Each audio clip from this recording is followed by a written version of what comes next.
Hi friends, welcome to Loved by Cacao. This is a home for all of us who love cacao, to share our stories, to elevate the voice of cacao through voices from all around the world. Here we will connect the threads of light that cacao is weaving between us, from heart to heart. Thank you for being here.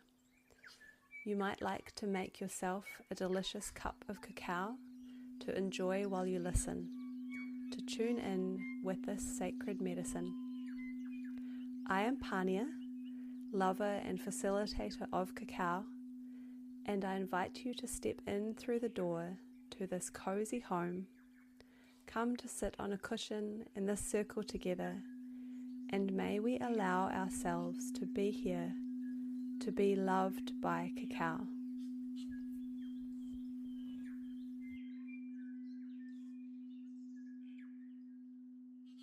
Hey my friends, how are you? I'm so excited to be back again after a small break.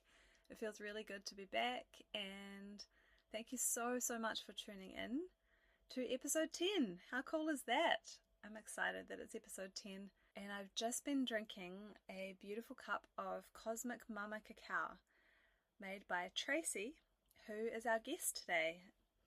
So I got to sit down with Tracy on her couch in her home a couple of weeks ago, and she made me a delicious cup of cacao, and we sat down and heard her story, which is a really amazing story that I'm excited to share with you today.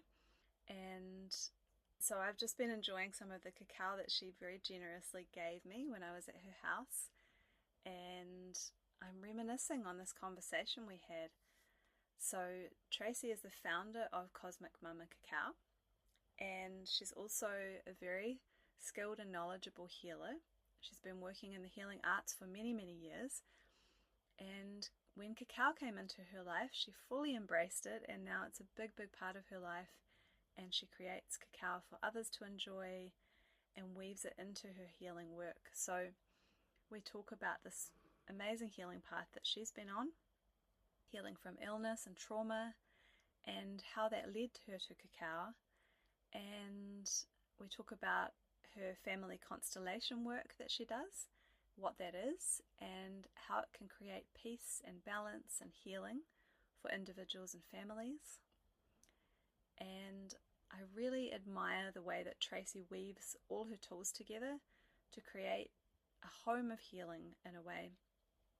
A home that invites those who resonate with her to step in and, create true healing. As Tracy says in this episode, your mind can play tricks on you, but your heart doesn't lie to you. And she had a lot more wisdom to drop, and I'm excited for you to hear it. I just want to quickly say that it feels really good to be here at episode 10 now. I feel as if episodes 1 through 9 were like chapter 1 of Loved by Cacao, and now it feels as if we're in chapter 2. I had a little break in between, and I've been ticking away in the background, having more conversations, recording, making new connections. So it feels really fun to be back. And also, I'm on the road right now, so I'm recording this from my motorhome. So I left my long-term winter house sits and with my partner, and we're on the road, and it's really a fun new experience to try to find a little moment of quiet on the road to record for you. And I'm parked up next to a beautiful pariri tree, which is one of my favorite New Zealand native trees. And it's really nice to be reminiscing about this conversation I had with Tracy 2 weeks ago. And it was my second time going to her home. The first time was when I had the conversation with Una of the Cacao Ambassador, and also with Grace and Agnes, the Solomon Island farmers. They were all staying with Tracy at that time, back in June, and Tracy very kindly allowed us to record that conversation there. And you can listen to that conversation in episode 6 if you haven't already. And it was really fun to go back this time to hear Tracy's story. So thank you, Tracy, for sharing so generously with us. And thank you, beautiful listeners, for tuning in to hear this conversation. I hope you really enjoy it.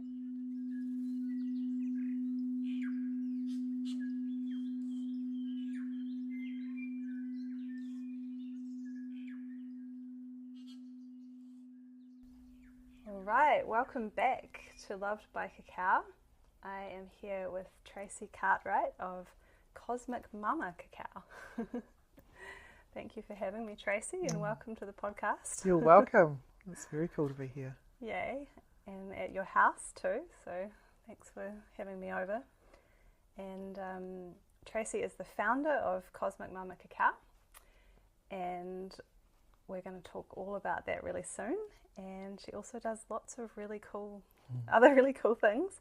She's a constellation facilitator and trainer, which I'm curious to hear a little bit about what that is, maybe. A sound healer, and she offers intuitive guidance, trauma healing, energy clearing, drum making, Reiki, access bars healing, and also flower essence of New Zealand native plants. Yeah, it's quite the list. You do all sorts. That's me refining it. Oh, wow, okay. So there's more to it. Yeah, there is, but that's the refined version. I love it, and I'm curious to hear so much about it.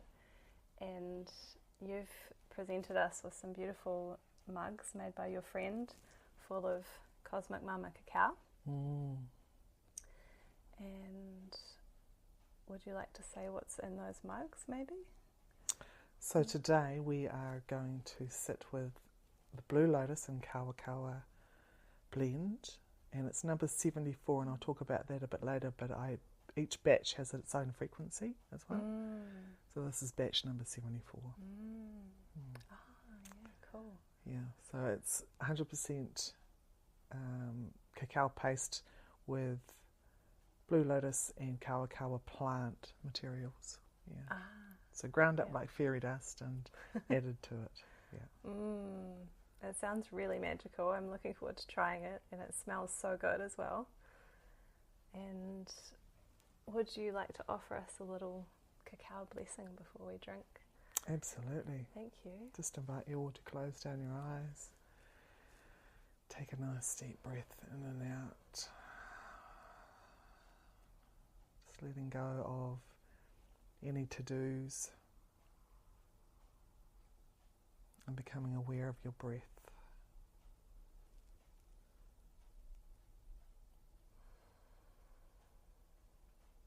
And just feeling the surface below you, holding you.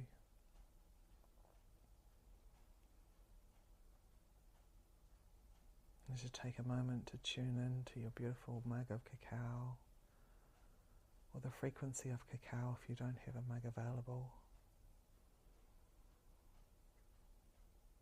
I'm just tuning in to the origins of this cacao. Comes from the Solomon Islands and the beautiful trees of that land.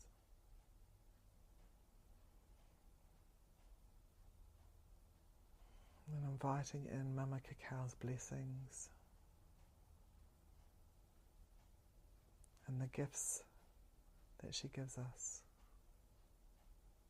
the joy and the bliss, the heart openings and belly warmings.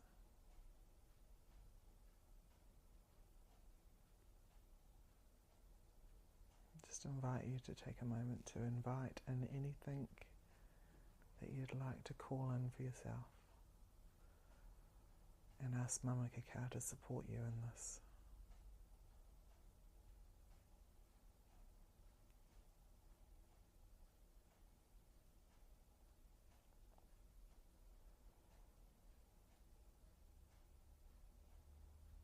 As you take all the nourishment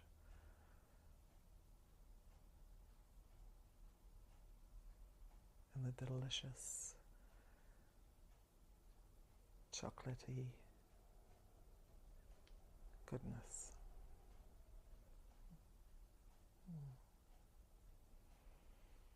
Enjoy. Yay, thank you so much. I will. Pleasure. Yeah. Yeah. Let's have a little taste. Blessings. That really sunk me into the moment. Thank you. That felt good. I was feeling very connected to one of the trees in the Solomon Islands. I was over there last year, visiting the farms and meeting the farmers and everything. And there was one, we were invited to commune with the trees, and there was one tree in particular that I got really drawn to. She was like calling out to me from the other side of the orchard, and so that was where I was tuning into when I was bringing through that message. Oh, it almost makes me teary. It's just really sweet. And it was pointed out to me that I had chosen the biggest cacao tree in the orchard, which I hadn't realised. I said, she chose me. Oh, that's so beautiful. I love that. It's still beautifully warm too. Wow, that's really, really nice. I love the creaminess that's coming through. And I haven't put any milks in it. It's just water, a pinch of salt, a really small dash of maple syrup, and then the Blue Lotus cacao. And then I just allow it to bubble. It just opens the cacao and gets it nice and buttery and velvety. So you mean you just bring it slightly to the boil? Yeah.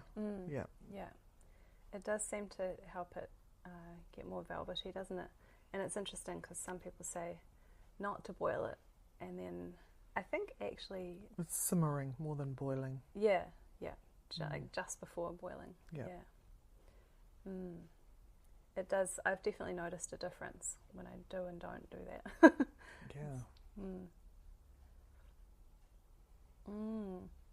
And you're introducing me to Blue Lotus for the first time too. You're welcome.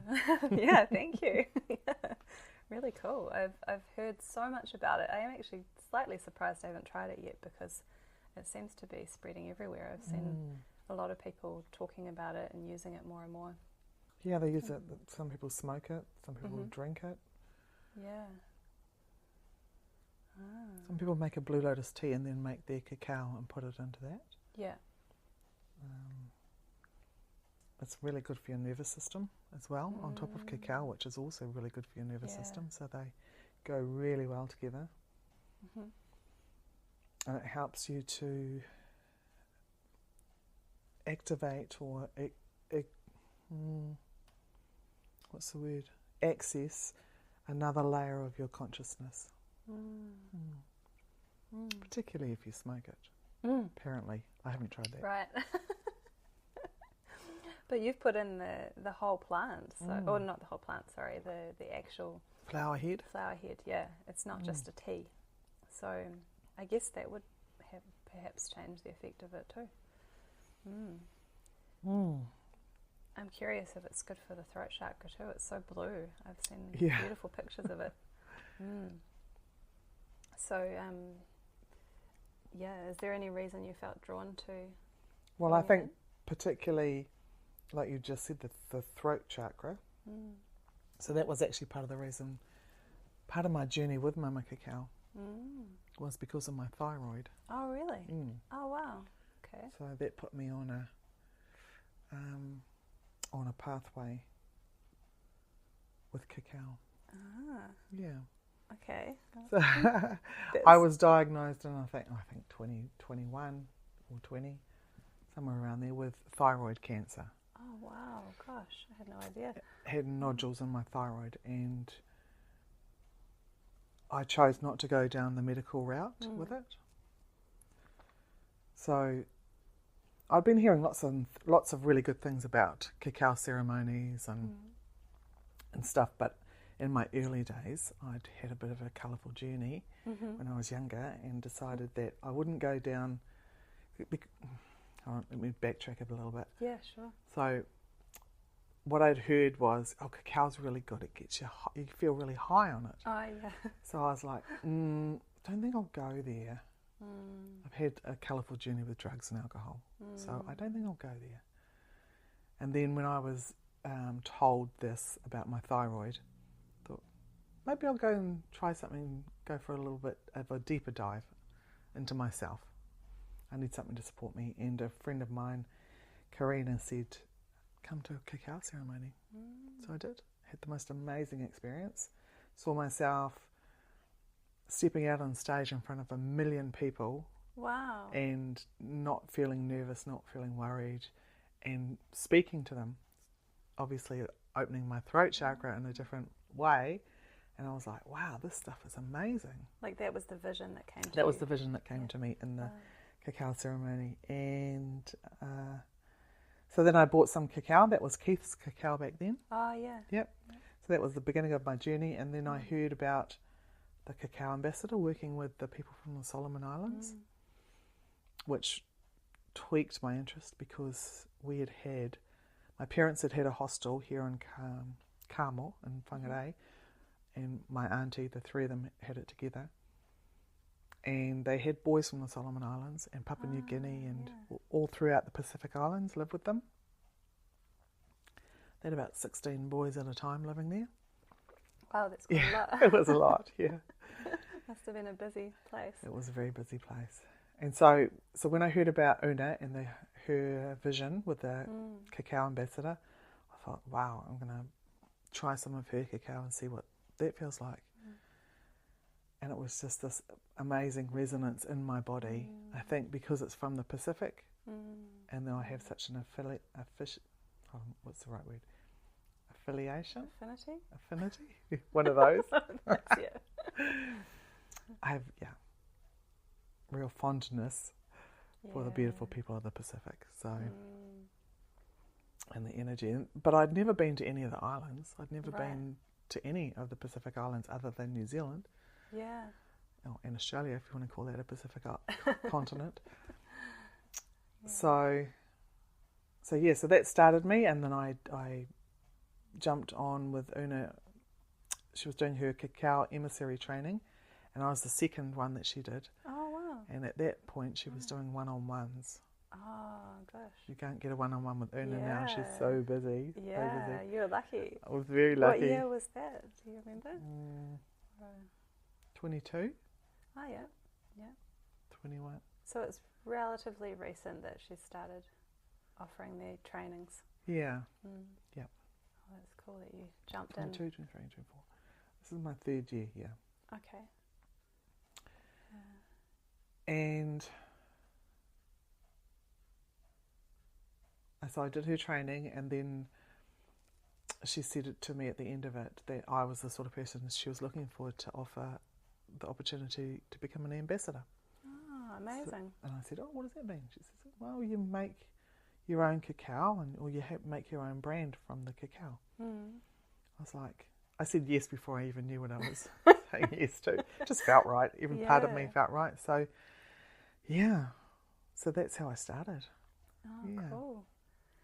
And what led you to go and do the emissary training? That was the I wanted to know more about cacao itself.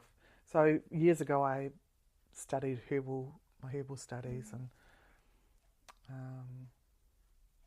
had explored all sorts of plant medicine, and I just wanted to know more about cacao, the origins of it, and why it was so good for me, why I felt so amazing on it, because I also have complex PTSD from multiple traumas in my life, and I would experience this sort of like a burnout.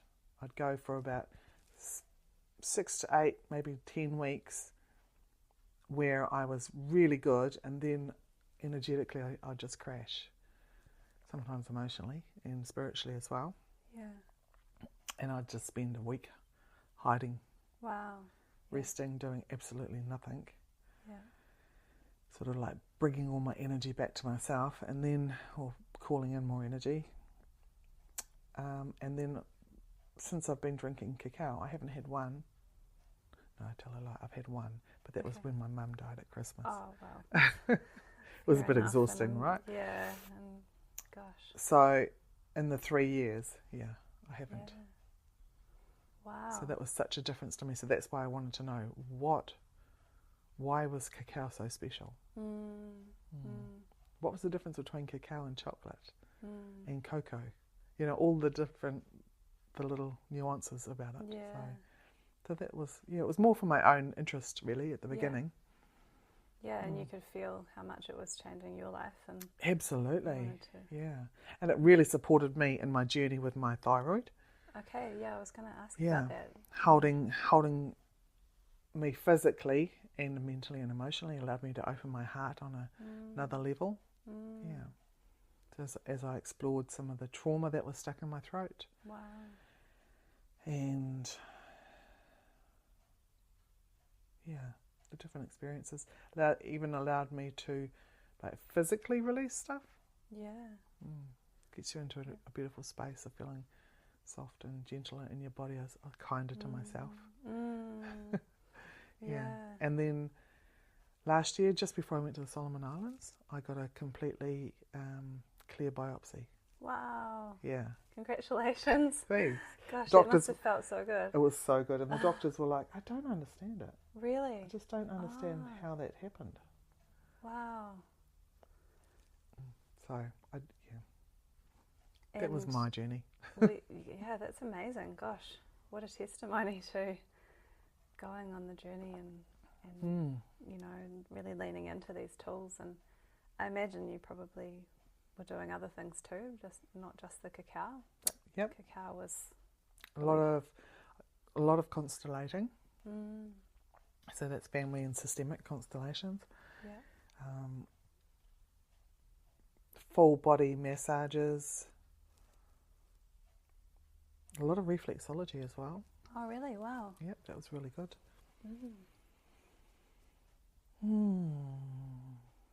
What else? We're here to talk about cacao, aren't we? Not me. Well, it's a whole crossover because it's your journey. It is. I know. Your journey with cacao. But we don't have to talk too much about that. But I guess I'm curious. Like, you know, did it feel like cacao was sort of, when you talk about it, I sort of see a picture of like cacao's holding the container for you to do all those things and to go through that journey. Would that sound correct? Absolutely. It actually calms my nervous system. Yeah. So when you think about it, your vagus nerve runs from the base of your skull all the way down, wandering down through your body to your base of your torso, really. Yeah. And probably tendrils, you know, that go further on, obviously. So at the base of your skull is connected around the thyroid as well. And there were so many times when I was suppressed as a child. I had some physical trauma to my throat as a child as well. Wow.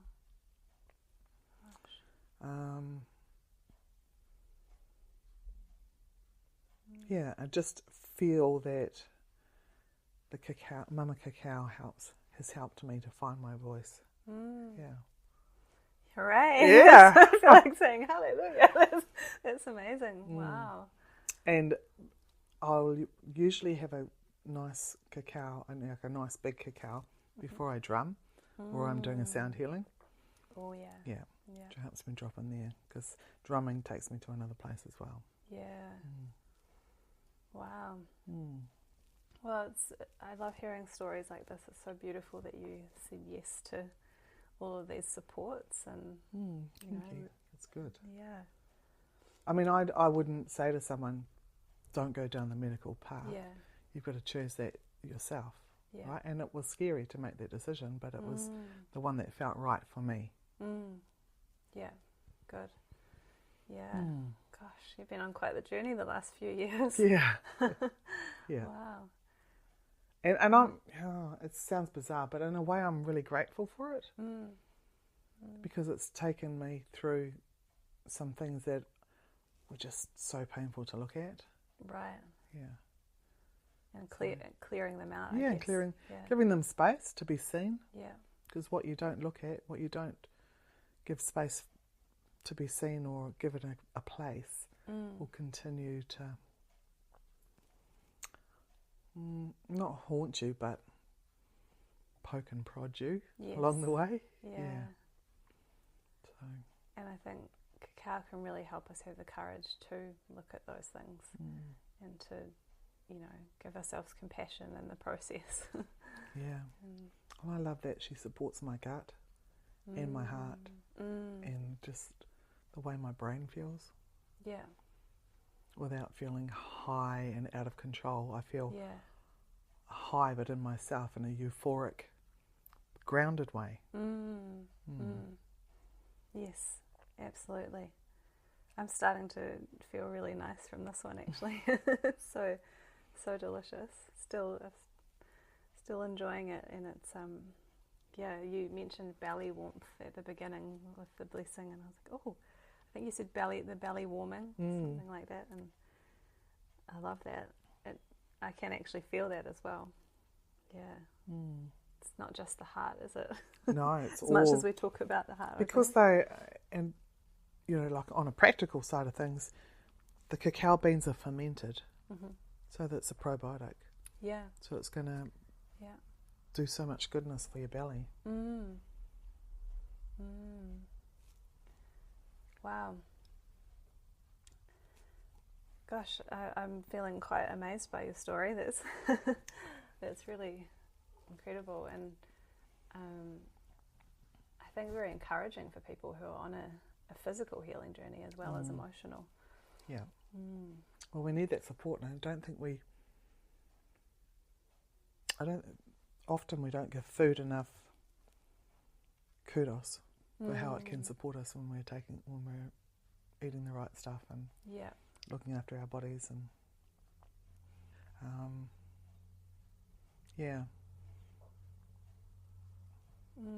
So cacao every day now? Most days, yeah. I actually was away on the weekend and didn't have any. Oh. Because I thought my daughter had some down there. But they drank it all and Anyway. Oh, no. I was like, 2 days without cacao. So I'm really... That sounds terrible to me. It's terrible for me, the cacao maker. Yeah. Not to have any. I'm just looking at my cup while I'm sitting here as well. Oh, the residue that it leaves. Yeah, and I like to do that. I like too. to read the stories that are in there. There's often lots of little things. Oh, I love hearing that someone else does that. That's cool. Yeah. It sort of paints a picture, doesn't it?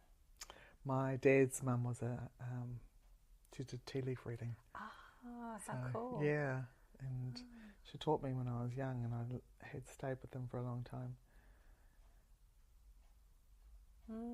She taught me how to read the tea leaves. So. Okay. So does cacao sometimes give you some messages through the cup? Yeah, absolutely. And some funny things as well. Sometimes I see some funny images in it. I'm like, okay. Occasionally I'll do like readings when we do ceremony. Or activation, really, not really ceremony. So I went to my first ceremony, as I shared earlier, and then I've since learnt that cacao ceremonies are not a traditional thing. That the Aztecs and the Mayans would use cacao in ceremony, but they didn't have cacao ceremonies like we know them today. No. So I just kind of do an activation. I like that, yeah. I've heard people calling them cacao circles or cacao gatherings, but cacao activation it's very apt, I think. That's how it feels. It is. That's exactly how it felt for me when I had that experience. Yeah, and it really did activate you, because now you have your own cacao business. And who would have thought? So I'd love to hear a bit more about Cosmic Muma, and you did the emissary training with Hannah, and then she offered for you to be an ambassador, and so how did things go from there? So then I was buying her cacao and on selling that, and that was because I had lots of friends up here that wanted it, and so I could see that it really was needed up here. You know, there were more and more people were enjoying it. Yeah. So I decided to buy a conch Oh, yeah. conch, so that has a stone base and 2 stone wheels, and it's in a stainless steel bowl, and has a little motor that runs around, and it grinds the nibs up from hard, crunchy nibs overnight. It usually takes about 24 hours to get a really nice, smooth, chocolatey paste. So you just like pour the beans in and leave it grinding till it's... Well, you don't just pour the beans in, because if you pour them all in at once, the machine won't go. Okay. So it's a process. You add a couple of cups at a time. Ah, yes, that makes sense. Yeah. Start off with 1 cup for probably about the first half an hour, 1 cup every 10, 15 minutes. Yeah. Anyway, so I started that way, and then I thought, wow, if I'm going to get serious about this, I really need to find a name for this business. And my friend Anita had called me Cosmic Muma, and my other friends decided that sounded really cool, so they all called me Cosmic Muma because I'm a 33 in my soul, soul path, numerology. Yep. Yeah. Okay. And is that related to like a mama energy, or? Yeah. It has that mama energy. And I remember thinking, man, that's a really big energy to be holding. I'm going to call myself Cosmic Muma and put it out there. It's all right for my friends to call me that. Oh, how's this going to work? But yeah, I sat with it for a while, kept drinking my cacao and kept asking her, and that was the only name that kept coming back to. Oh, wow. So I thought, oh, all right, I'll do that. And then my friend Sarah, who's a graphic designer, her and I were sitting and thinking about what we could use as an image for her.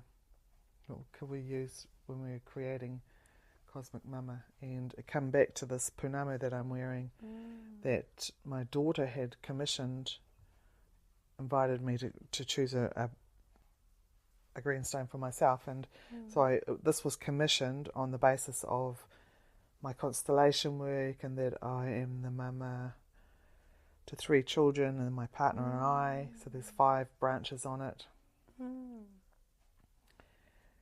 And Tessa Harris, who's an artist in Auckland, so she created this beautiful piece. This is one of her last small pieces of work that she was doing. She's now does really big sculptures. Okay. And so she gifted me this. Well, my daughter gifted me this from Tessa, and then my friend Kate in Wellington created a beautiful goddess that holds a candle, and she put this image on her belly. Oh, cool. I was sharing with her about the story about my punami. And then when Sarah was here, when we were creating the logo, I just put everything on the table that spoke about me, about cacao, and what I would like some way, shape or form for this to come together. And and so that's how, when you see the logo, you've got a beautiful goddess, and she's got this image on her belly with the 5 petals or branches. Yeah.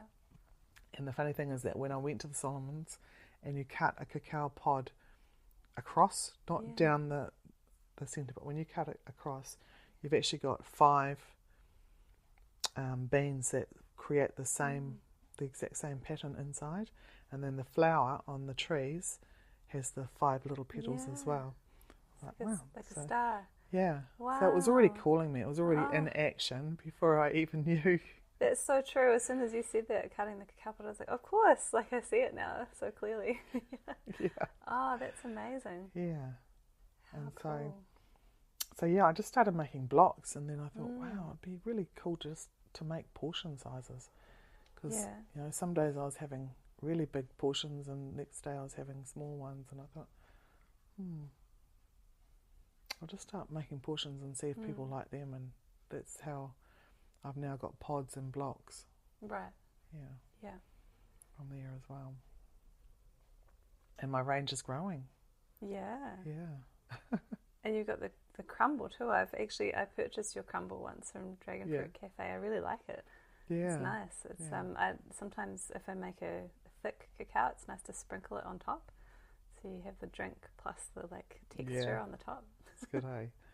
I like it with dates, stuffed the dates with peanut butter or my gosh, or some people put cream cheese in them and then you can dip them into the crumble. It's so good. It's like a little instant Snickers bar. Okay, I haven't tried that. I'll have to. That sounds great. Yeah. So. And the pods that you make, is it like what sort of size are they? They're around 25 grams. Okay. Give or take. They're hand poured. Yeah. Oh, cool. And most of the time they're not exact. Yeah. So someone could have 1 to 2 or one.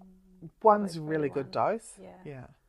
But you and I have sat here and we've had 3 between us. Oh, nice.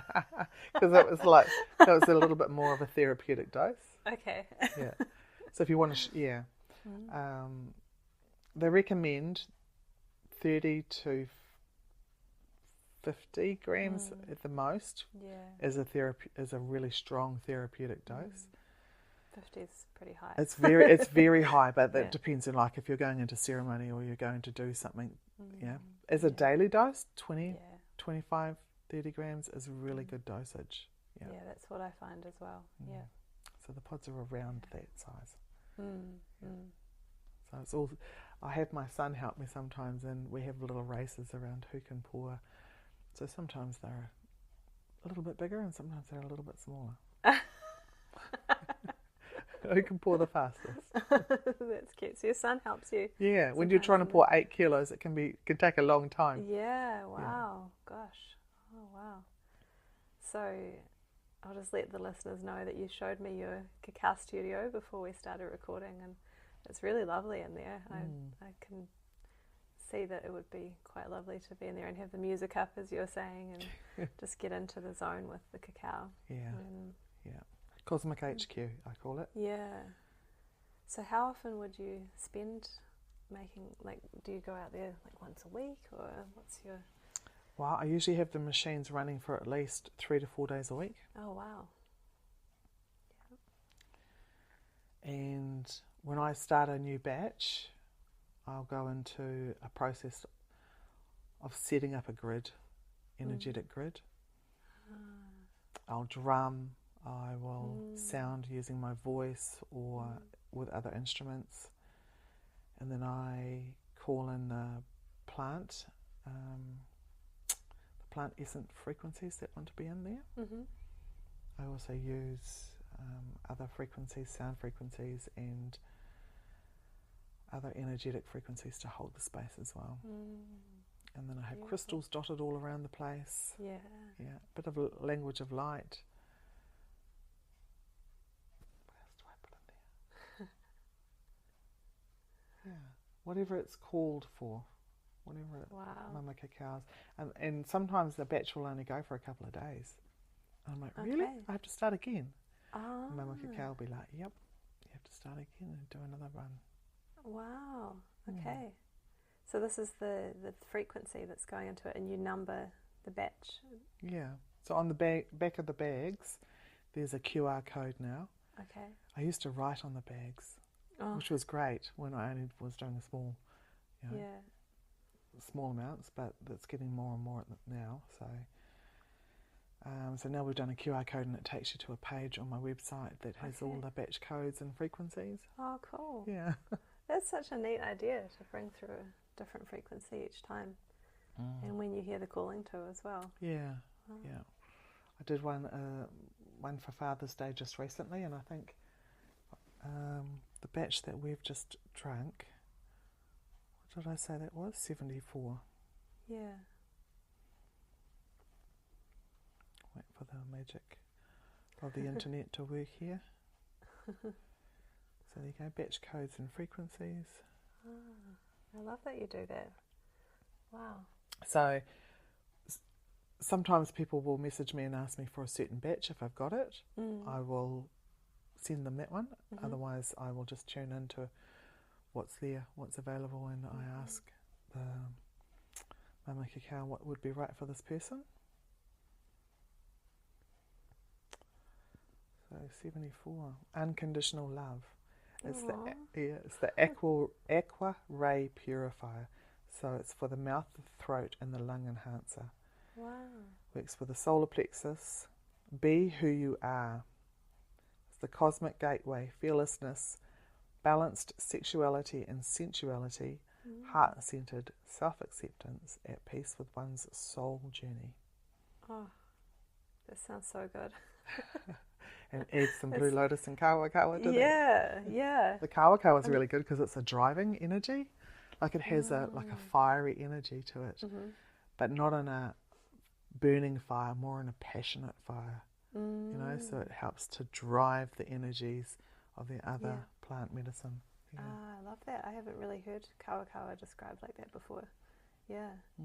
For those who might not know, who might be not in New Zealand, kawa is a native plant that's heart-shaped. Yes, very, very good to put with cacao for that reason. Yeah. And I love kawa. That's neat. And I must say I'm feeling quite relaxed actually. So everything that you just read feels I can feel it in the cacao, and I don't know, maybe it's the blue lotus too. Yeah, I feel quite relaxed, like Yeah. It's very nice. I think for Mumā Cacao has really helped me to deepen my trust in myself, yeah, in my inner knowing, and in my body wisdom. And obviously the journey with the thyroid, which controls, you know, so many things in the rest of your body. Yes. The endocrine system. We're still on a bit of a journey with a few of those things, but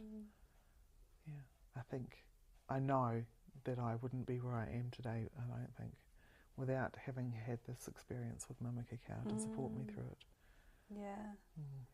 Oh, thank you, Mumā Cacao. Yeah. Aren't we lucky? And who doesn't like chocolate? Yeah, I know. Actually, there's a few people that don't like chocolate. Well. Different tribe. Yes. And those of us who are called to her are for a reason, I think. And absolutely. Yeah. And I just love that you have said yes, and you know, made a whole studio at your house, and you're working with it all the time and bringing through like this healing for your community around here. And has that brought new connections and possibilities into your life in that way as well? Yeah, definitely. Yeah. New collaborations. Yeah. Along with the sound healing and that, I was working with Jax from Yoga On. We were doing sound healings and sound baths together. I'm not doing it at the moment just because of the night that it's falling on, but it brought in a whole new community of people, introduced them to cacao. Yeah. And then I'm also collaborating with Dragon Fruit Cafe, and they have my cacao in there. They serve it. Yeah, I've had one in there before. Yeah, it was nice. As well as they selling the bags for me, and we're going to do a collaboration soon, an evening with cacao, having an activation, and they will also be supplying some beautiful platters of food, so we can have an evening. Fun. And learning different things about Mumā Cacao together, and playing with the beans, and cool. Doing some different things. So that'll be nice. Yeah, that sounds good. If I'm around, I'll see if I can come. It's in September sometime. I might be further north by then. Yeah. I wondered if I could ask you about when you went to the Solomon Islands and a bit more about the connecting with the trees, because by then, when you went, had you already done the emissary training and started Cosmic Muma? Yeah, I was well into that by then. But I really wanted to go because I wanted to deepen my connection with the trees. with the Mumā Cacao and understand the process more. I'm quite a visual learner. Yeah. So going and being immersed in it was whole nother story, and understanding what the people go through that are growing it, and empowering and having the opportunity to talk with them and help to empower them to learn about what they're growing, because they didn't know what they were growing. And I think you've spoken to Agnes and to Grace, haven't you? Here at my house. Yes, it's very nice that you let us do that here. And it was such a humbling experience, going to see the conditions that they live in. Yeah, I can imagine. And obviously, like in any community, some have more and some have less. But just sharing what cacao has done for us, and how grateful we are for what they do when they grow it, but then being blown away because so many of them didn't know what they could do with cacao. Yeah. For them it was just the white man's food, and they would sell the wet beans and get a little bit of money. And I don't know if most of them would buy things like Milo or chocolate or other things to treat their family, give them a treat, and not know that they had their own. So we were able to show them how to sun dry, how to roast their beans, how to grind them up, make tea from the skins, and how to bake a cake, make a hot drink, dip the bananas into the roasted nibs, and they were like, wow, why weren't we told this? Yeah, when they're literally growing it. I remember Florence saying to me, why have we never been told this? It broke my heart. I said, because people wanted to keep you in the dark. Because I guess the more empowered you are, right? The more knowledge you have, the more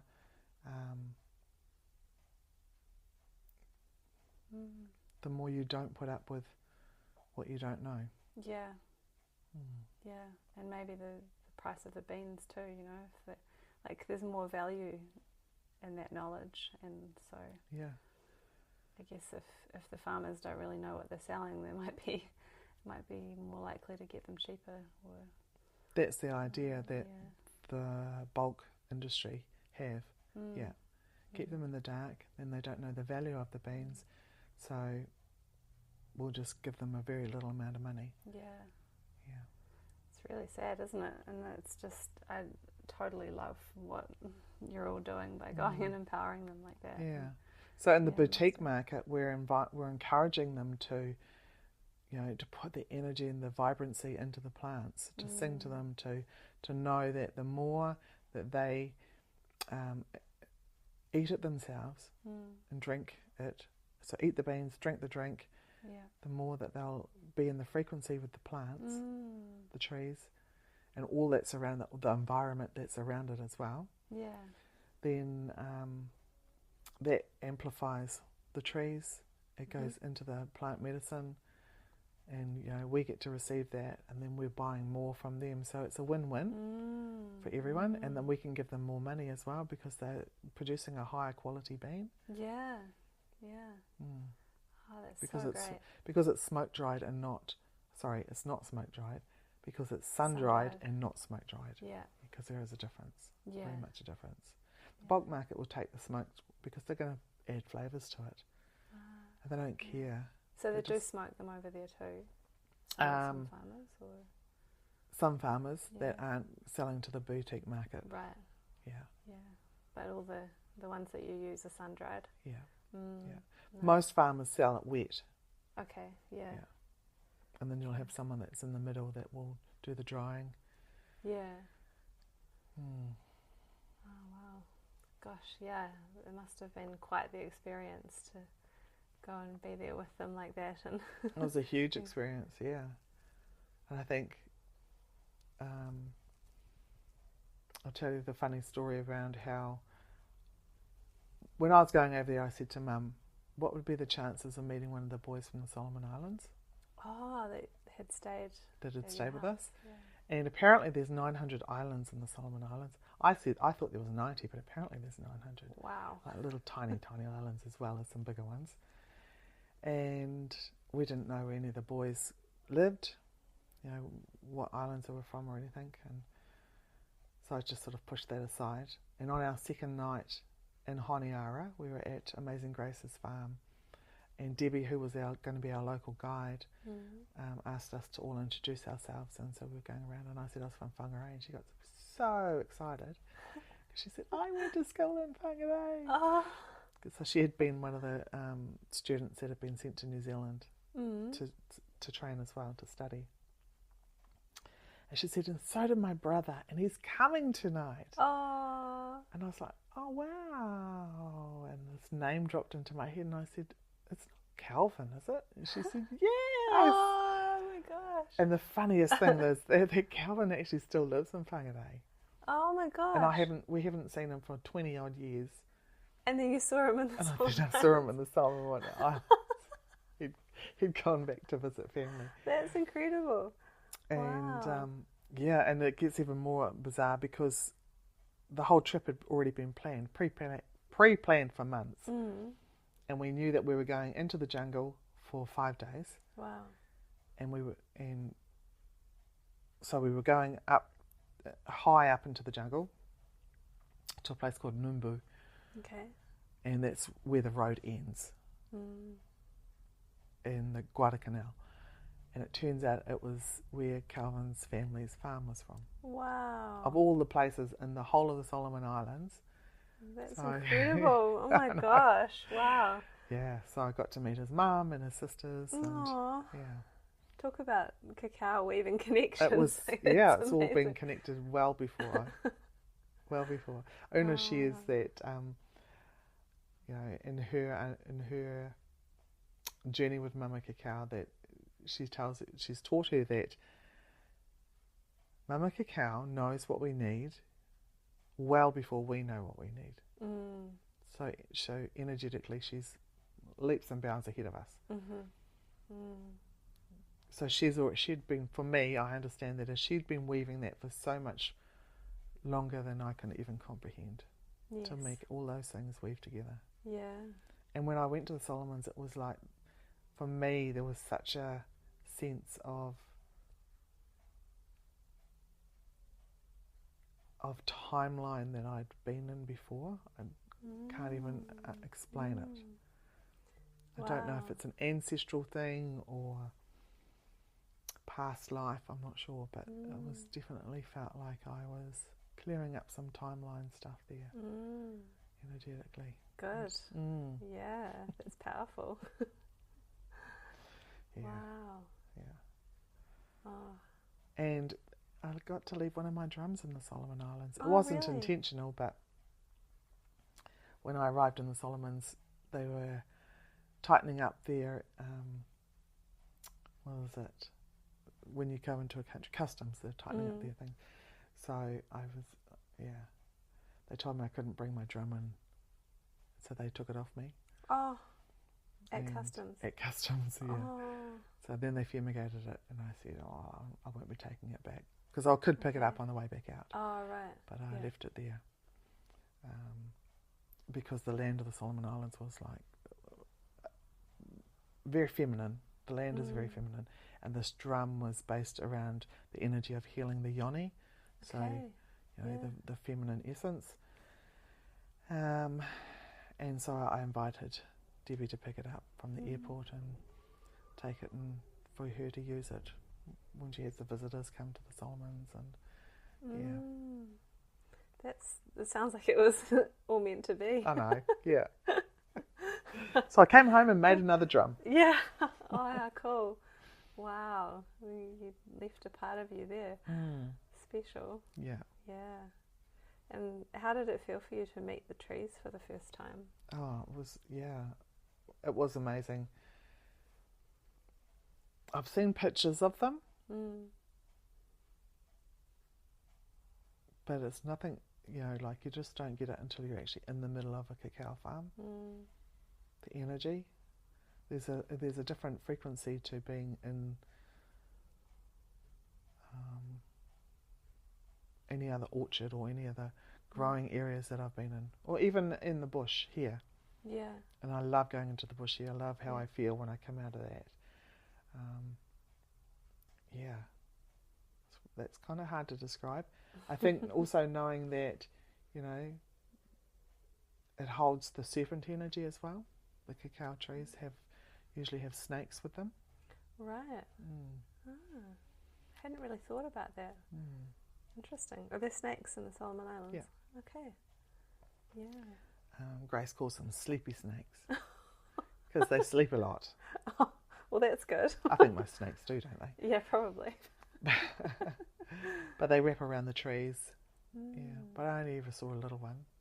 But apparently they have bigger ones. And they keep the rodents down, they keep the trees clean, so there's a beautiful synergy of them together. Yeah. It reminds me that actually the second cacao farm I ever went to was in Costa Rica. The first was Nicaragua, then Costa Rica. And they showed us a snake. We went on a tour, and someone had caught one, apparently one of the most poisonous in the world. They showed it to us in a bucket. So I've seen a snake on a cacao farm. Yeah. But I hadn't really thought about the fact that they're probably on a lot of cacao farms. Yeah. It makes sense. Because it's 20 degrees above and below the equator, and that's usually where the snakes and Yeah. that are too, isn't it? Because they like the warmer climates. Yeah, yeah. So, but apparently they tell me that there's no poisonous snakes in the Solomons. Oh, good. Unless you're in the water. But there's Okay. lots of things in the water that you don't want to be in with Oh. the Solomons. Stick with the trees. Yeah, stick with the trees. And so you mentioned at the start that you were invited to go and pick a tree.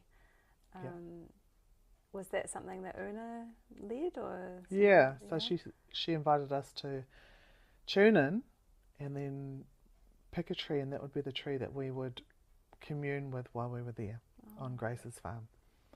And I could hear this voice. It was so clear. It was like, I'm over here, I'm over here.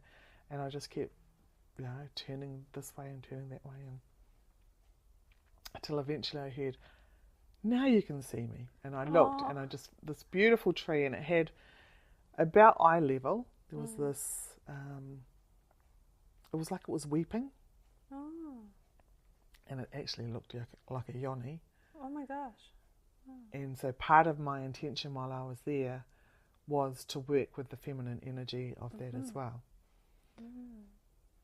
And as a perimenopausal woman at the time, sort of borderlining at the moment, into menopause, it was part of what I was calling in. So it felt really apt that the tree was, it felt like it was releasing tears, but it was like it was doing two things. One, it was releasing some pain through the tears, but at the other side of it was showing me the journey of the yoni as well. When you say it looked like it was weeping, was that like in the trunk? Or? Yep, just in one spot. I think Wow. I could even show you a picture of it. Oh, that's beautiful to hear, because something that I love to do when I lead like a cacao experience is taking people through a visualization to meet with the trees. So obviously, if we're not around the trees, and we'll go on a journey into the jungle, and I'll ask people to choose a tree to go and sit with, and it's nice to hear that you all did that too, and like for real with the actual trees. There's me and my. Oh, can you see it on that side? Oh yeah, there you go. Look. Oh yeah. I go like that. Oh, I think I saw that picture on your Instagram where you're standing behind the trunk. Where I'm saying I want to be a tree. Yeah. So that was, yeah, it was. Gosh. So significant Amazing. for what was happening at the time. Yeah. That's a really cool picture where you're like one with the tree, your arms on either side. I love it. It's wow. Well, I'm not a small person, so I just jokingly said to, I think was it Jordan that was taking the photo at the time, just take a photo. Can you see me? I'm one with the tree. Of course she can see me because I'm a big girl. So, yeah. Oh, it's a beautiful picture though. Yeah. You did well. And so you spent time over those 5 days with that tree? So we were at Grace's probably, so at the beginning and then at the end of our tour. So that wasn't up in the jungle. That was on Grace's boutique farm. Okay. And I took some of the cacao that I'd made, obviously with the nibs from the Solomons. I took a pod and I placed it at the bottom of the tree. Aww. See Returning it home. Yeah. Oh, with the that. intentions and the frequencies that I'd put into it as well. Oh, wow.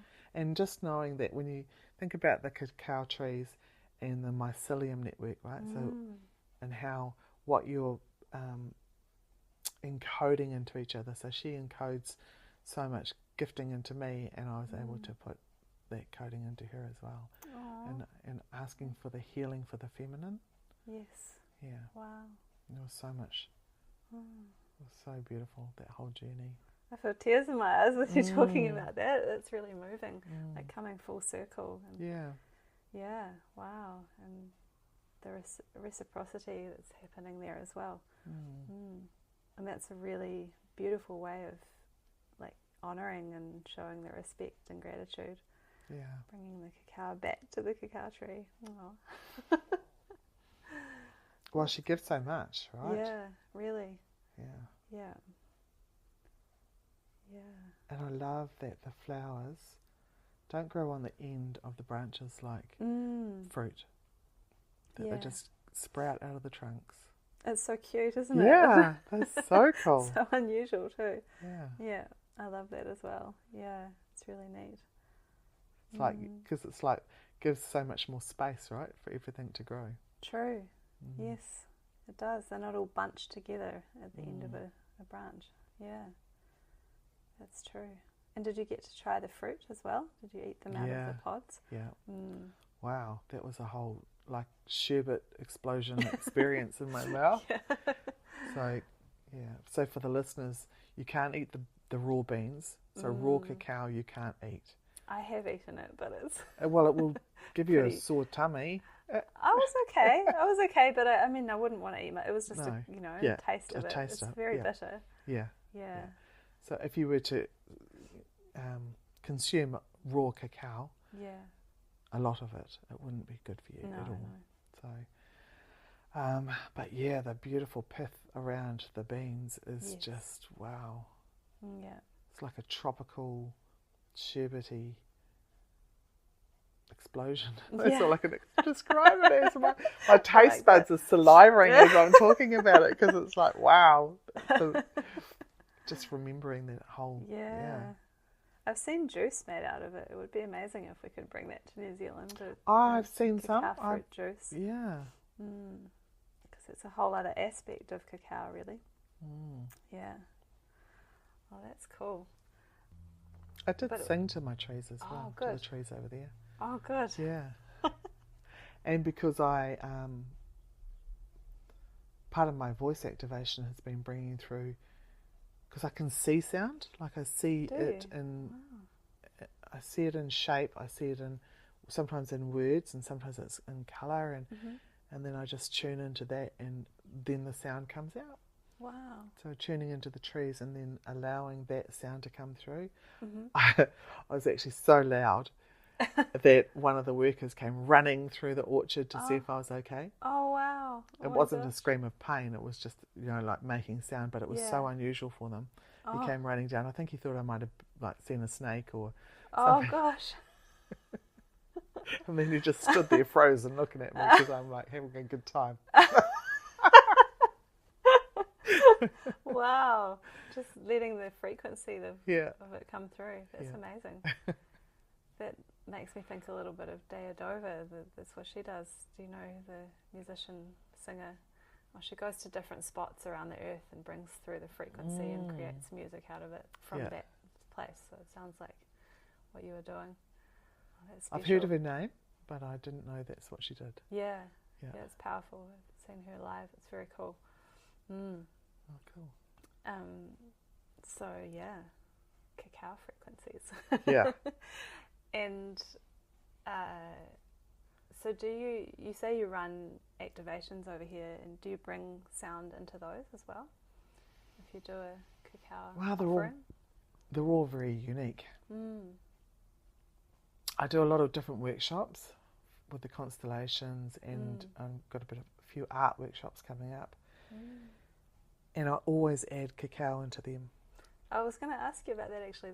I'm glad you mentioned that. Yeah. Yeah, so whenever you come to a workshop with me, I'll have a big thermos full of cacao and we just drink it all day. Yeah, awesome. And were you running, I mean, I know you've been doing constellation work for quite a while, it sounds like. Were you running workshops before you found cacao? Yeah. So have you noticed a difference? Absolutely, yeah. Much more heart open for people, Yeah, I was curious how it's been for you to bring cacao to your other work. And it just feels like it's just a natural progress, process. Yeah. Progression into the process. Yeah. It doesn't, have I missed one? Just thinking. It wouldn't feel the same now to not have cacao. I was just saying that with a friend yesterday, actually. We were talking about cacao and saying it's sort of like there's no going back now. Yeah. Once you know, then you realise just the benefits. It's like, exactly. Why would you not have cacao? Yeah. And that's another reason why, like, I've gone into the pods and the crumble, because then I can carry them with me easily. Ah, yes. As well. That makes sense. And with a pod, I guess if you were travelling, you could just pop it in some hot water and let it melt and mix it up. Yeah, you can do that. Or the same with the crumble. A couple of spoons of crumble into a little one of those insulated drink bottles. Ah, yeah. Put your hot water in, your sweetener and your salt or whatever you're going to put with it, and then I would just slowly turn it. Yeah. Like give it not a big hard shake, because the heat will make the lid pop. Oh yeah. It's a good safety tip. Yeah. So just sort of like turning it. How would you describe that action? Upside down and back up again, back and forth. Yeah, like kind your of a gentle shake. Yeah. Shaking tomato sauce slowly. And then releasing the lid every now and then just allowing that to sit for a while is really cool too, because then it also, because it's sitting in the thermal lined mug, it keeps the heat, so it actually starts to thicken in that. Nice. Yeah. Well, that's a good way of doing it when travelling, because I love to blend my cacao, but it's not always a possibility, so one of those. Oh, is it? Oh, a little travel blender. Yeah. Little USB travel blender is really good if you want it light and fluffy. Yeah.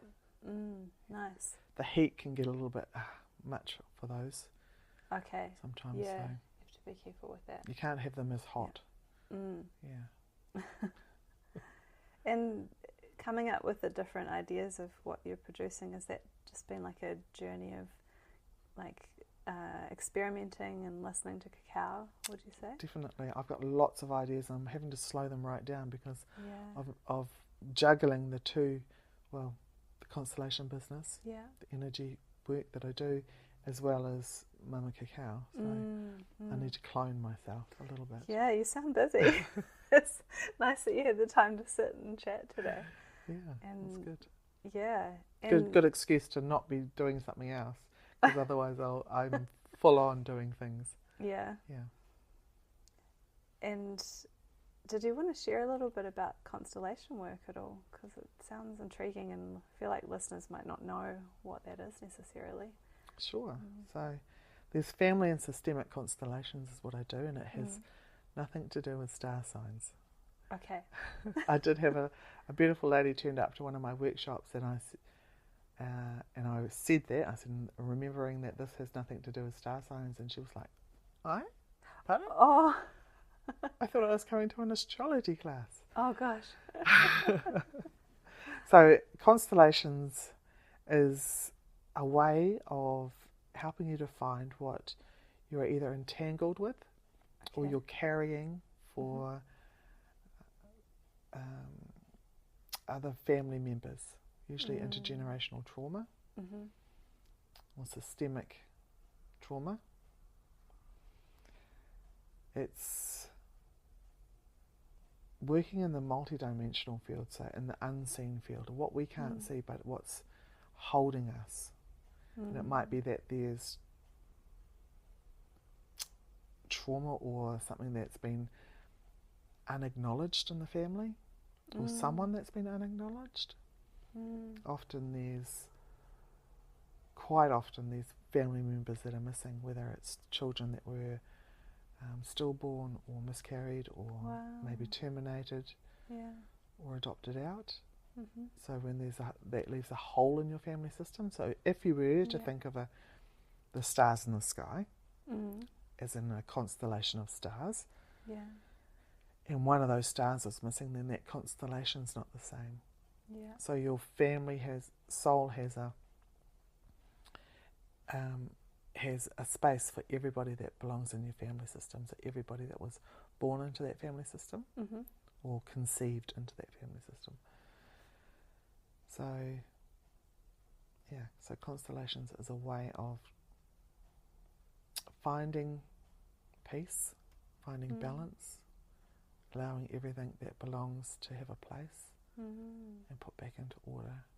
So sometimes, say for example, mum experienced a trauma at 7, and then as you were growing up you had to mother your mum a bit because she couldn't get past. Often she might revert back to that space of being 7 and not being able to adult very well. It happens a lot. And so in constellations we find a way to find the balance and to give back what belongs to mum, to acknowledge what was there, and not to necessarily to step in. This work isn't about saying I've got to fix my family system. It's about what's affecting you, and then that ripples out to the family system, right? So in that situation it would be acknowledging what was there that was blocking mum from being an adult, and then leaving it with her. Because quite often as children, we come into these family systems where there's pain and grief and a lot of suffering, and so energetically we pick it up.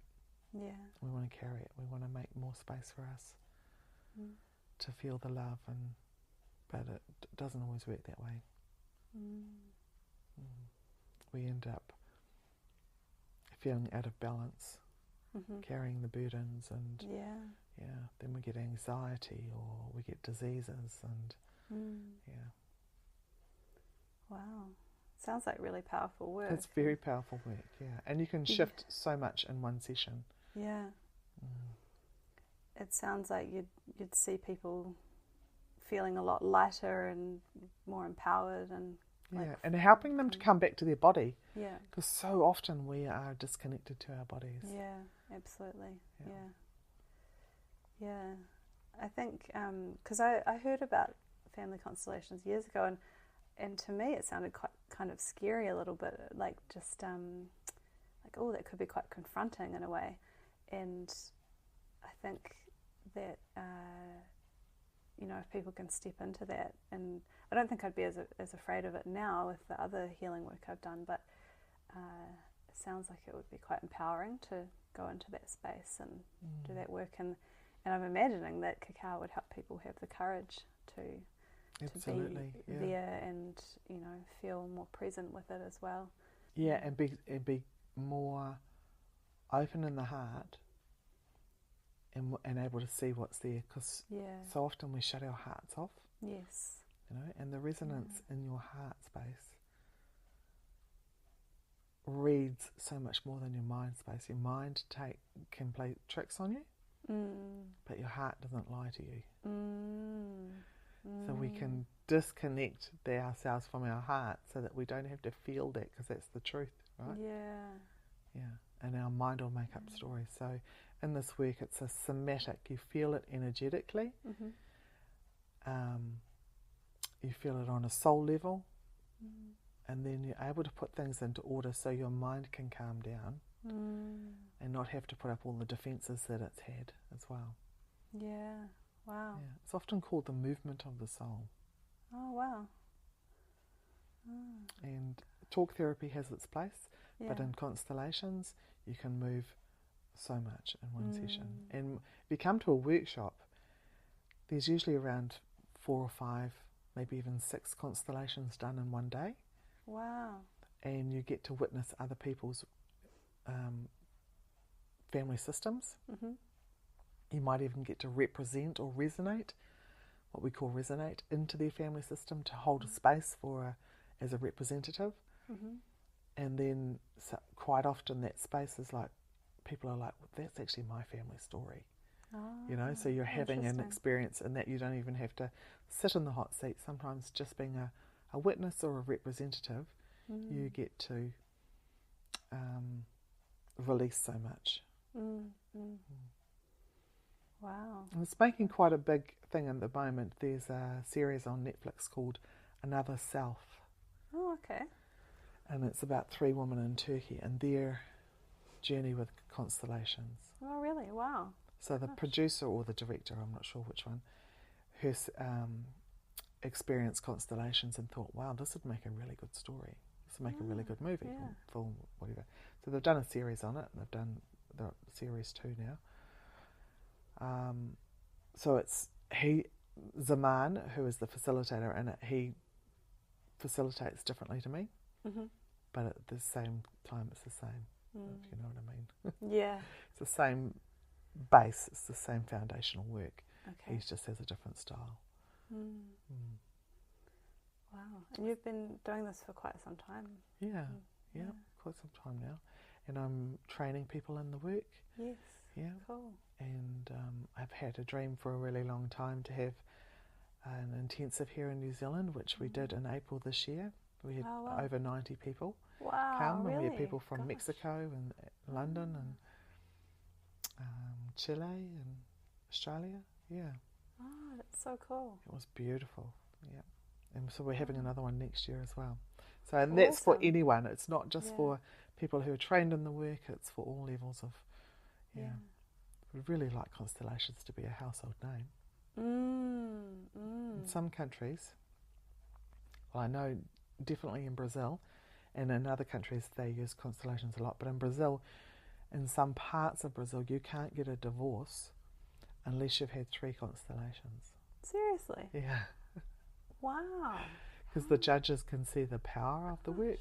Wow. So often people will be able to see their husband differently or their wife differently because they can see what stands behind them. They can see the pain that they've gone through and that what you're experiencing together. I actually don't need to take that personally.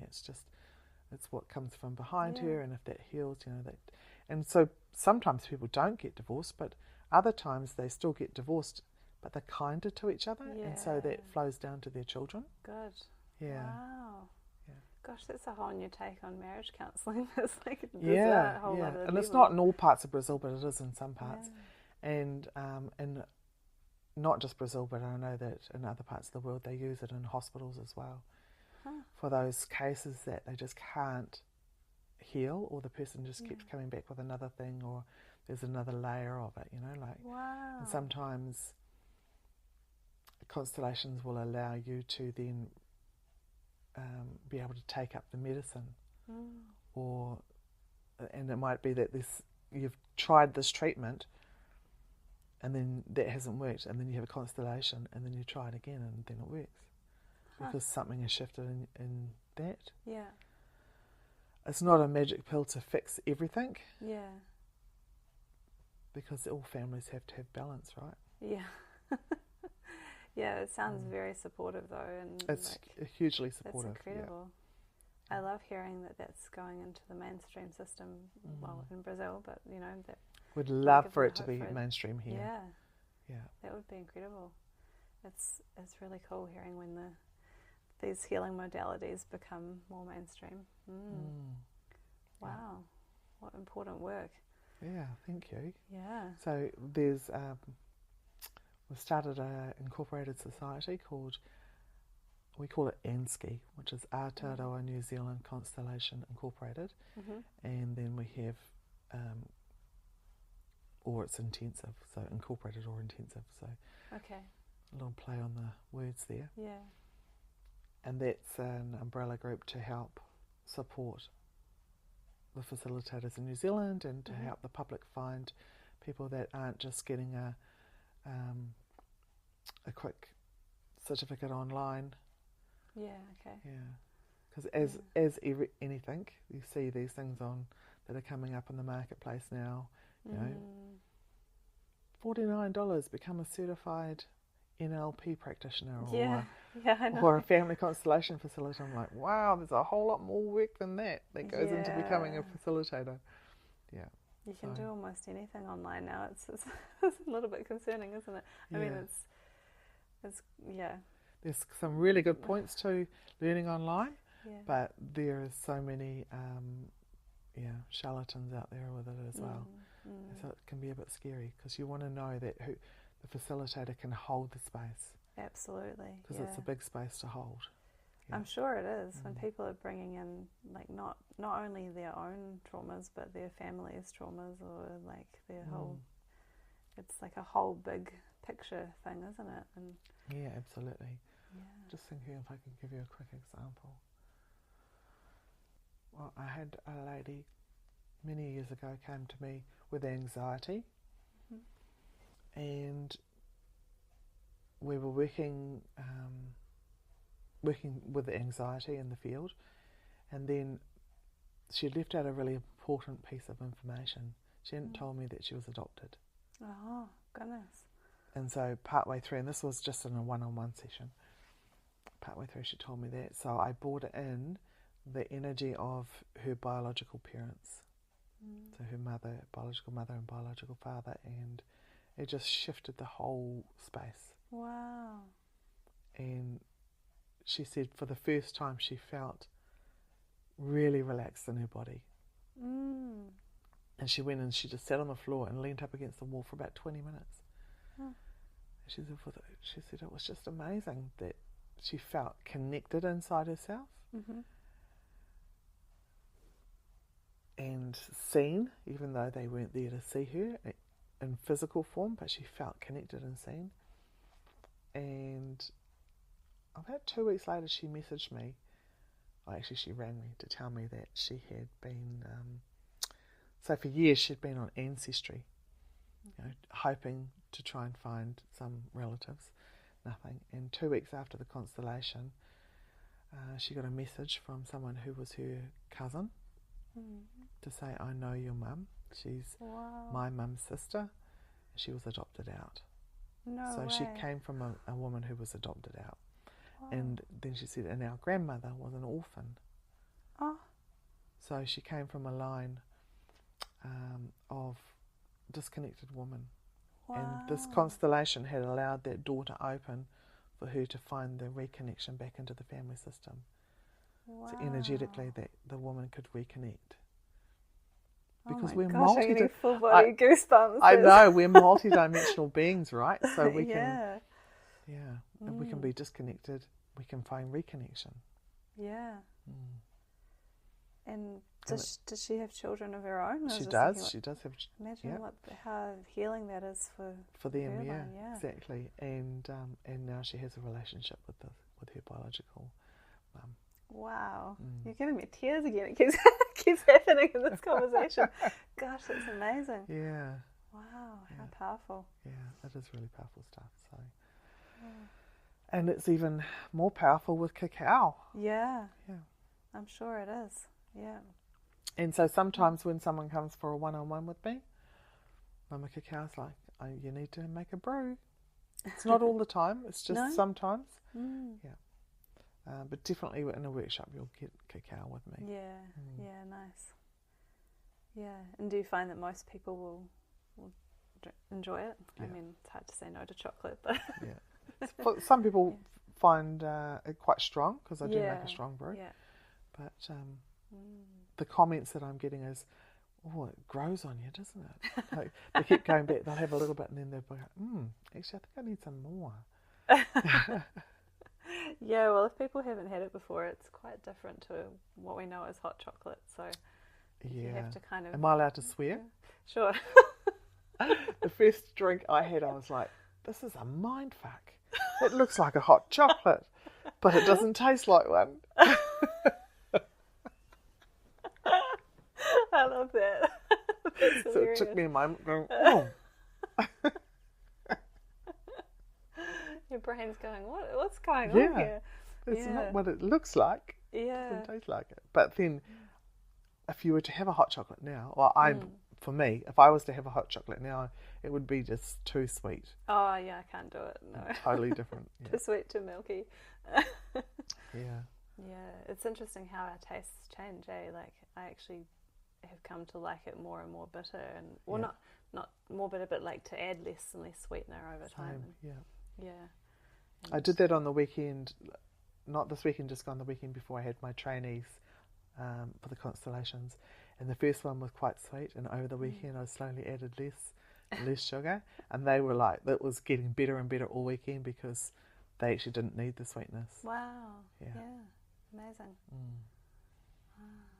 That's cool. Yeah, I just did an online immersion last week with a woman named Mackenzie who has a cacao brand overseas, and it was about tuning in with the pure cacao, and she talked a lot about finding the sweetness in it, and like if we cover the bitterness with sweetness, it's like an artificial sweetness, but if you can accept the bitterness more, then you find the natural sweetness. And a lot of people were talking about, that's such a nice metaphor for life too. It's like if you sort of like, try to hide the bitterness of life or the painful parts, then you won't feel the joy and the sweetness as much. Absolutely. Yeah. So it's good. I think it's beneficial sometimes. I mean, I love to add honey to my cacao or maple syrup, but sometimes it's really beneficial to have it pure. And you can really taste the different notes. Like, I find the nibs often have like a banana-y or a pineapple-y flavour. Yeah. Because they actually grow with the pineapples and the bananas and the a lot of coconuts around them and different mangoes and stuff like that, because they like to have the trees above them. They don't like to be in the open. Yeah. So, yeah. I have noticed that the Solomon Islands cacao is quite fruity. I like that. It's very nice, because other ones are more earthy or more bitter. It's actually got a quite nice natural sweetness to it too. Yeah. Yeah. I can really smell it in the nibs. It's like, Gosh. Oh, nice.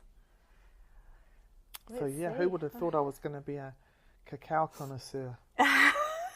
You didn't see that coming. No. What does your family think about it? And have you surprised people? Yeah. No, family's really supportive. Good. Which is great. So. And they're used to me doing different things. I think I've always been a bit of an entrepreneur. Doing. Cool. Yeah. So. And you said that there might be some new flavours coming, and do you have a vision going forward with Cosmic Muma? No, she leads me. I don't have a vision. Yeah, cool. Just listening. I listen, and I have got quite a few different flavours and different frequencies that want to come in. It's giving it space. Yeah. I have 2 conches going. And so if I'm using one, I probably need another 3 or 4 conches. Oh, wow. Then I can experiment and do a bit more. Yeah. Cool. And they make about 4 kilos at a time. Okay. Yeah. Fun. Yeah. So ever expanding. I'd really like to. Oh no, I'm not going to spill the beans. You don't have to. No. It's all good. We can wait and see. Stay tuned. Yeah, stay tuned. Stay tuned. We'll see where Tracy and Cosmic Muma go. Yeah, I've got some exciting things that are brewing, that are percolating. Yeah. So and the Blue Lotus and Kawa will be released very soon. Nice. Yeah. So well, you can message me and I will put some in a bag for you. Oh. But the labels are still in the process. So. Oh, beautiful. Well, I love to ask people, do you think that cacao can change the world? Or Yes, do you absolutely. I was going to ask it in another way, but you're yes straight away. Well, it allows us to be in our heart in such a beautiful, gentle way. You know, because when you think about chocolate being connected to Valentine's, and the reason is because it activates the heart and the bliss and the joy in your brain. So cacao allows us to be kinder, softer, more compassionate. Yeah. So definitely can change the world. Good. Be a different place if everybody drank cacao. Yeah. Yeah. Yeah. Yeah, I agree. Mm. And this is obviously called Loved by Cacao, and I think you've touched on it already, but if there's anything else you want to say about how you feel loved by cacao, or what your relationship is with cacao. Wow, that really made me feel drop into my heart then. And I think on a much bigger, it's because it holds you so beautifully, it's like that mother energy.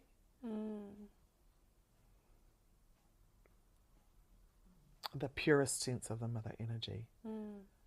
Yeah.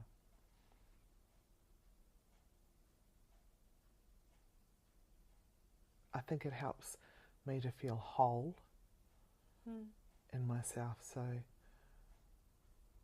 yeah, I just feel like I'm being held in a little cocoon of my own space, and not being so scattered and expansive as I was when I was younger, when I was full on in my trauma. Yeah. Wow, beautiful. Yeah. And gives me space to listen to my heart more. Yes. Yeah. Because of all of that, you know, the balance between it all. Because when you're not so in your trauma, you're out of your head and more in your body. And when you're in your body, you're listening to your heart. Yes. Yeah, that's a beautiful way of putting it, yeah. What a gift, hey? Totally, yeah. And Wow. I just kept asking, before I met cacao, I just kept asking, what do I need? Show me what I need on this journey. Show me the next thing that I need to support my body, to my mind, you know, myself back to wholeness. And she brought the goods. Sure did. And it's so delicious. It is so delicious. I really enjoyed that cup. I keep saying, can you see that woman in my cup? Like down the centre here? And it's like all of these, and almost like that snake sort of energy around the outside. It's like this wiry, buzzy energy that's floating all around. Yeah. Oh. The activation is there. It sure is. Yeah. So, is there anything else that you'd like to share before we wrap up? Anything you'd like people to know about cacao? One of my mottos is make every day a ceremony. I love that. Yeah. So you don't have to wait for a cacao ceremony to drink Mumā Cacao. No. Because that was something that I did at the beginning. It was I bought the cacao, but I was only like, I can only have it for special occasions. Oh, okay. Yeah. Until I met the cacao ambassador, and and got into the frequency of the Solomons for myself, and for others it will be the Peruvian or the African or wherever. But make every day a ceremony. Just as you're creating it, as you're stirring it, or putting your intention into her, and sit with her and invite in. Who do I need to meet today to make this journey easy? Or if you're having one at night, and giving thanks for all of the beautiful interactions and the support, the nourishment. So, Because when we have a coffee or a tea, sometimes we don't even sit still, right? No, We're having it on the run. We're sort of like totally. sipping it as we're doing this and that. And I mean, sometimes we sit down for it, but quite often, So she brings me back to to being intentional around what I'm doing. Yes. Yeah. Beautiful. Yeah. I think that we can all do with more of that. Yeah, and enjoy her hot or cold. Yes. Yeah, true. Doesn't have to be a hot drink if you're not into hot drinks. You can make it and then chill it. Yeah. Have an iced cacao on a hot day is really nice.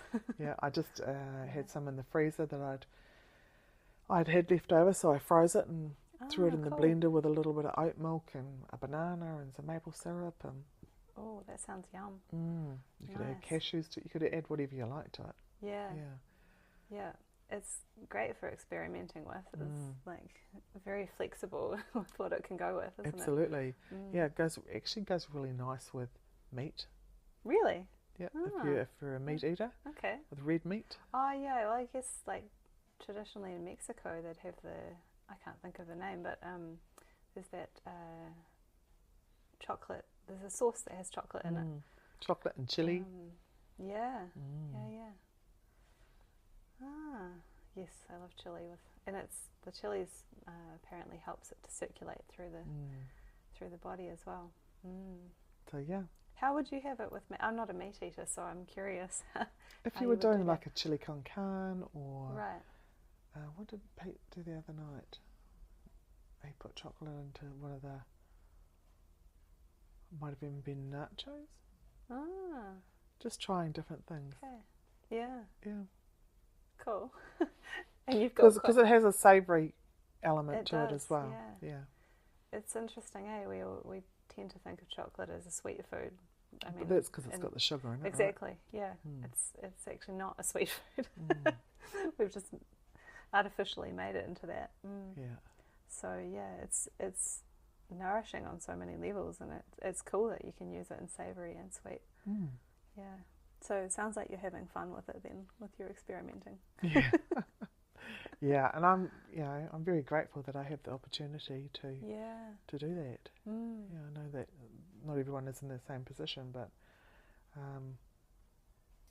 and the more I learn, and the more I'm really like sharing my experiences. Yeah. So the more I learn, and that I will share as well. So. Beautiful gift to your community around here too. Yeah, thank you. Yeah, I think it's really, really awesome what you're offering. So much healing work. It's like on a lot of levels. And I'm sure that Whangarei and the surrounds are happy to have you here. Yeah, I am selling to Australia as well. Are you? Yeah, cool. I have regular customers in Australia. So awesome. Yeah. It's like anything, isn't it? It's finding the one that works for you. And there's so many different, beautiful varieties of cacao out there. Yeah. And I don't just, I mean, sometimes I'll drink other people's cacao as well because I feel like a change. Yeah. And it can be such a different taste and different experience. Yeah. It's good to shake it up. I like to try different ones. And that's one of the reasons that I wanted to share different cacao makers' stories, because then people can hear your story, and if they might resonate with your cacao. And because I don't think there's any, one best cacao. We can all find the ones we resonate with at a certain time, and then or I like to have more than one on the go at a time, so I can, depending how I'm feeling. And I got gifted some from Mexico. What a cool. different frequency that was. Yeah, it is. Yeah, I had some from India for the first time the other day. Oh, wow. There's one that's just coming into New Zealand, Mumā Cacao, and totally different.